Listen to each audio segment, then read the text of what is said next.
2026 সালে বাংলাদেশ সেনাবাহিনীর সার্কুলারটি কবে নাগাদ প্রকাশিত হবে?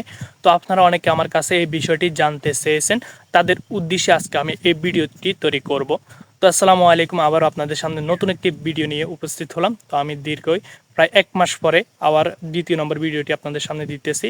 গতকালকে আমি একটি ভিডিও আপলোড করছি, সেখানে আলোচনা করছি আনসার ব্যাটালিয়নের 28তম সার্কুলারটি কবে নাগাদ প্রকাশিত হবে এবং সেখানে অ্যাপ্লিকেশন করতে হলে আপনাদের শিক্ষাগত যোগ্যতা, শারীরিক যোগ্যতা আর কী কী যোগ্যতা প্রয়োজন হবে এই বিষয়টি নিয়ে আমি বিস্তারিত আলোচনা করছি। এই ভিডিওর ডেসক্রিপশন বক্সে সেই ভিডিওটির লিঙ্কটি দেওয়া থাকবে, আপনারা সেখান থেকে গিয়ে এই ভিডিওটি দেখে নেবেন। তো বন্ধুরা, আপনারা বাংলাদেশ সেনাবাহিনীতে অ্যাপ্লিকেশন করতে হলে আপনাদের শিক্ষাগত যোগ্যতা, শারীরিক যোগ্যতা এবং আরও কী কী যোগ্যতা প্রয়োজন হবে আজকের এই ভিডিওতে আমি A to Z বিস্তারিত আলোচনা করব।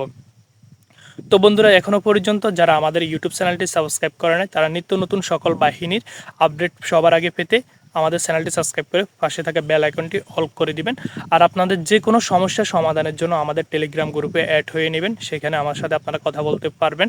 তো আপনাদের যে কোনো সমস্যা থাকলে সেটি আমাকে হোয়াটসঅ্যাপে জানাতে পারেন, আমি আপনাদেরকে সাথে সাথে সমাধান দিয়ে দিব।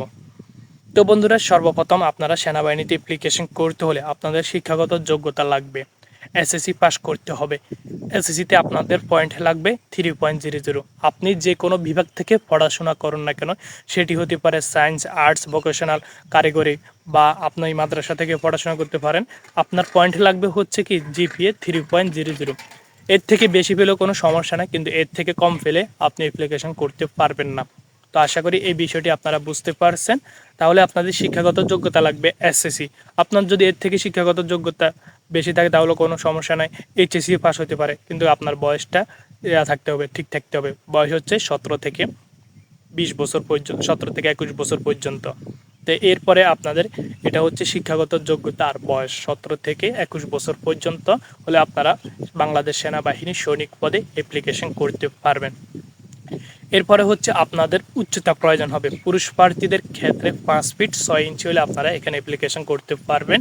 আর পুরুষ প্রার্থীদের ক্ষেত্রে বুকের মাপ স্বাভাবিক অবস্থা হচ্ছে 30 আর প্রসারিত অবস্থায় 32 ইঞ্চি হতে হবে। ওজন হচ্ছে 49 কেজি, 120 পাউন্ড অথবা 110 পাউন্ড এরকম সার্কুলারে লেখা থাকে। যখন সার্কুলারটি প্রকাশ হবে তখন আমি আপনাদেরকে বিস্তারিত আলোচনা করে বলে দেব।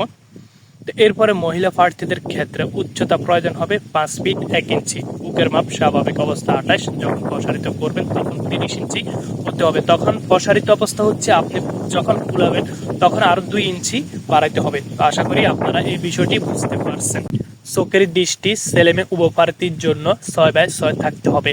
আপনার যদি কোনো চোখের সমস্যা থাকে তাহলে আপনি ভালো ডাক্তারের পরামর্শ নিয়ে এখন থেকে চিকিৎসা করাইতে পারেন। তো এরপরে আপনাদের প্রয়োজন হবে হচ্ছে সাঁতার। ন্যূনতম আপনাকে 50 মিটার সাঁতার জানতে হবে। আর আপনাকে বাংলাদেশের স্থায়ী নাগরিক হতে হবে এবং আপনাকে অবিবাহিত হতে হবে। বিবাহিত এবং তালাকপ্রাপ্তরা কিন্তু এখানে অ্যাপ্লিকেশন করতে পারবেন না, একদম নিষেধ। আপনি যদি পরবর্তীতে মিথ্যা তথ্য দিয়ে সেনাবাহিনীতে জয়েন করেন, পরবর্তীতে কিন্তু আপনাকে জেল খাটতে হবে। এই বিষয়গুলো আপনারা মাথায় রাখবেন। এখানে শুধুমাত্র অবিবাহিতরা অ্যাপ্লিকেশন করতে পারবেন। তো বন্ধুরা, আশা করি বুঝতে পারছেন এগুলো হচ্ছে আপনাদের শিক্ষাগত যোগ্যতা এবং শারীরিক যোগ্যতা, এগুলাই প্রয়োজন হবে।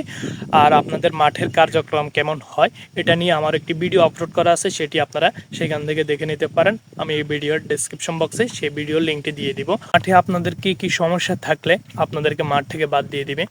তো প্রথমত হচ্ছে আপনাদের মেডিকেল কিভাবে করাবে। আপনারা যখন ক্যান্টনমেন্টে প্রবেশ করবেন এরপরে আপনাদের প্রাথমিক মেডিকেল শুরু হবে।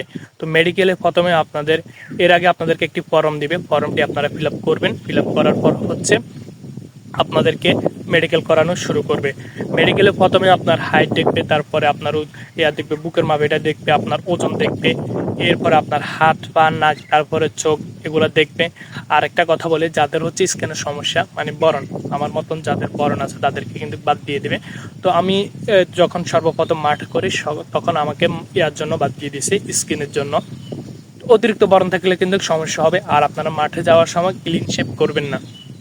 আপনাদের যাদের দাড়ি আছে তারা ক্লিন শেভ করে যাবেন না, আপনারা স্বাভাবিকভাবে যাবেন।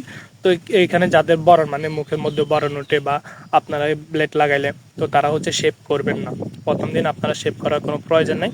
আপনাদের যখন চাকরি হয়ে যাবে, এরপর আপনারা যখন ট্রেডিংয়ে যাবেন তখন আপনারা চুল ছোটো করবেন এবং কি শেভ ক্লিন শেভ করে তারপরে যাবেন। এর আগে কিন্তু আপনারা শেভ করলে যাদের বরণ মানে স্পষ্ট দেখা যায়, তো স্যাররা যখন মেডিকেল করাবে না, তখন আপনাদের এগুলো স্পষ্ট ফুটে ওঠে। এটা হচ্ছে প্রাথমিক মেডিকেল। এরপরে আপনাদের কান, নাক, দাঁত, তারপরে চোখ, তারপরে আপনাকে বলবে বি আকৃতি করার জন্য, যাদের হাঁটুর সাথে হাঁটু লেগে যায় তাদেরকে কিন্তু বাদ দিয়ে দেয়। এরপরে আপনাদের আবার হচ্ছে কি, এগুলা দেখার পরে আবার একজন স্যার আসবে, আপনাদের দাঁত দেখবে, নাক দেখবে, যাদের নাকের পলিপাসের সমস্যা তাদেরকে কিন্তু বাদ দিয়ে দেয়। এরপরে আপনাদের চুল দেখবে, যাদের অতিরিক্ত চুল পাকা তাদেরকে কিন্তু বাদ দিয়ে দেয়।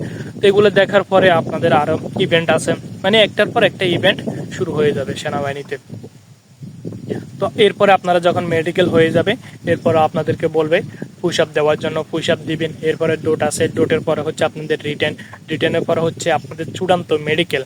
মেডিকেল তো বুঝেন, ওইখানে আপনার পরনে কোনো পোশাক থাকবে না, সব কিছু আপনার খুলে ফেলতে হবে, ওইখানে আপনাদের মেডিকেল করানো হবে।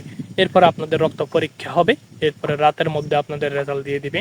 যারা টিকবেন তাদেরকে হচ্ছে কি অমুক সময় আসবেন, মানে একটা নির্দিষ্ট টাইম দিয়ে দিবে, তারিখ দিয়ে দিবে, ওই দিন আপনারা সকল কাগজপত্রগুলো জমা দিবেন এবং আপনাদের দিবেন, ফিঙ্গার দিবেন, হাতের ফিঙ্গারগুলো দিবেন। এরপর আপনাদেরকে কয়েকদিন পরে অ্যাপয়েন্টমেন্ট লেটার দিয়ে দিবে। তো আশা করি বুঝতে পারছেন, এটা হচ্ছে আমি 2026 সালে যে সার্কুলারটি প্রকাশ হবে, সবগুলো কিন্তু এই নিয়মে হয়। আর এই সার্কুলারটি কবে নাগাদ প্রকাশিত হবে?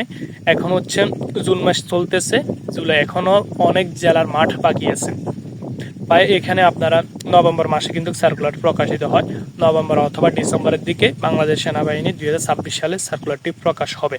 তো তখন আপনারা সকল জেলার ছেলেমেয়ে এখানে কিন্তু অ্যাপ্লিকেশন করতে পারবেন। তো আপনারা যারা বাংলাদেশ সেনাবাহিনী হইতে চান তারা এখন থেকে প্রিপারেশন নেন, এখন থেকে প্রস্তুতি গ্রহণ করুন। কেননা একজন সৈনিক হইতে গেলে আপনাকে অনেক কষ্ট করতে হবে, অনেক স্ট্রাগল করতে হবে, অনেক ধৈর্য ধারণ করতে হবে। বাংলাদেশ সেনাবাহিনী হচ্ছে কি একটা স্পেশাল ফোর্স, এখানে আপনাকে ধৈর্য ধরে টিকে থাকতে হবে। আর এখানে ট্রেনিং হচ্ছে 1 বছর, প্রায় 9 মাস আপনারা ট্রেনিং সেন্টারে থাকতে হবে। ওইখানে ডিসিপ্লিনের মাধ্যমে আপনারা হবেন, মানে সব কিছু ডিসিপ্লিন মেনটেন করতে হবে ওইখানে।